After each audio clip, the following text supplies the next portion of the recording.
안녕하세요. 오늘 먼지 아빠의 질의응답은 결혼은 꼭 해야만 하나요? 입니다. 결혼보다 좋은 삶은 존재하지 않나요? 라는 질문입니다. 왜 이런 질문을 자주 만나게 될까? 곰곰이 생각해 봅니다. 이것은 선배 기혼자들의 책임이라고 생각합니다. 우리 부모님들의 결혼이 부럽게 여겨지고 나도 하루빨리 우리 부모님 같은 그런 엄마 아빠가 되고 싶다는 바람을 불러일으키지 못한 것은 이미 결혼한 선배들의 책임입니다. 부모님들은 말합니다. 내 엄마 때문에 혹은 내 아버지 때문에 우리의 결혼이 행복하지 않다고 배우자의 탓으로 돌리는 말을 어렵지 않게 듣곤 합니다. 부부의 관계가 행복하지 않는 가정의 자녀들은 결혼을 부정적인 눈으로 바라보게 됩니다. 그렇다고 해서 부모님들처럼 불행해지지 않기 위해서 혼자 사는 것만이 능사인 것은 더더욱 아닙니다. 비록 우리 부모님은 행복해 보이지 않지만 나는 알콩달콩 살고 서로 사랑하는 부부로 당당하게 살아서 결혼이 행복을 이루어내는 분명한 길임을 보여주겠다는 다짐을 할 수도 있지 않을까요?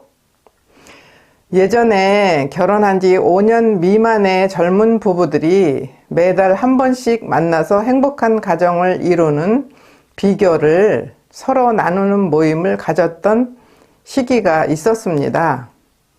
첫 모임을 하던 날, 왜 우리 부부는 결혼하게 되었을까요? 라는 질문을 던졌습니다.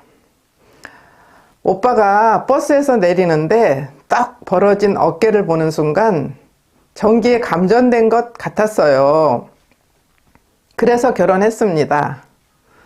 만날 때마다 세세한 부분을 살펴보고 나의 작은 변화, 그러니까 옷이나 머리 모양까지도 꼼꼼히 챙기는 것을 보면서 이 사람과 결혼하면 평생 걱정이라는 것은 안 해도 되겠구나 싶었어요.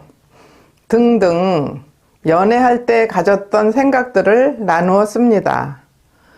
그리고 그 다음 달에는 우리가 지난달에는 어떻게 해서 결혼을 했는지를 말했습니다. 그럼 지금은 처음에 가졌던 그런 바람, 희망, 결심들이 잘 이루어지고 있는지 살펴보기로 했습니다. 한 부인이 완전 사기당했습니다. 라고 소리치며 깔깔대고 웃는 바람에 모두들 재미있게 웃으면서 결혼 전의 바람들이 어떻게 조금씩 사라지고 있는지를 말해 주었습니다. 그러나 전혀 상상하지 못했던 자잘한 행복, 그리고 배우자에 대한 신뢰가 조금씩 단단해졌다는 고백도 있었습니다. 뾰족뾰족한 돌멩이들을 튼튼한 자루에 넣고 오랫동안 빙빙 돌리면 돌멩이는 조금씩 동글동글하게 변합니다. 결혼은 바로 그런 것입니다. 또 다른 나로 변화되어 가는 것이 결혼입니다. 그런데 그 변화는 나의 의지만으로 이루어지지 않는 부분까지 현실로 만들어 줍니다. 내 안에 숨어있던 또 다른 나의 장점이 드러나는 것이 바로 결혼입니다. 물론 숨어있던 단점도 드러나게 되지만 돌멩이가 깎여지듯 그렇게 변화되어 자녀들을 키워내는 엄청난 사업을 이루어내는 것이 결혼입니다. 혼자 살면 둘이 함께 사는 것보다 힘들 때도 많이 있고 자유롭지 않은 것은 사실입니다. 그러나 이런저런 어려움을 통해서 인간은 인간의 꼴을 갖추어 가는 것입니다. 배우자가 제공해주는 어려움들이 결코 호락호락하지 않는 것은 분명한 사실입니다. 그렇지만 그 어려움 덕분에 나는 성장하고 성숙해지는 것입니다.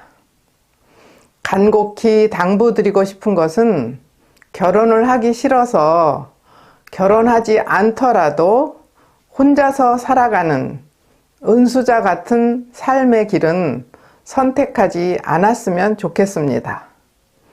은수자는 특별히 그런 불리움을 받은 사람이 따로 있습니다. 그렇지 않다면 혼자 살아가는 것이 그리 좋은 삶의 방식이라고 말하기 어렵습니다. 수도자나 사제들도 자신들을 깎아내고 다듬어주는 공동체의 구성원으로서 결혼이 아닌 길을 선택합니다. 혼자 살아가는 것이 제일 좋은 길이라면 창조 때부터 남자만 살도록 내버려 두었을 것입니다.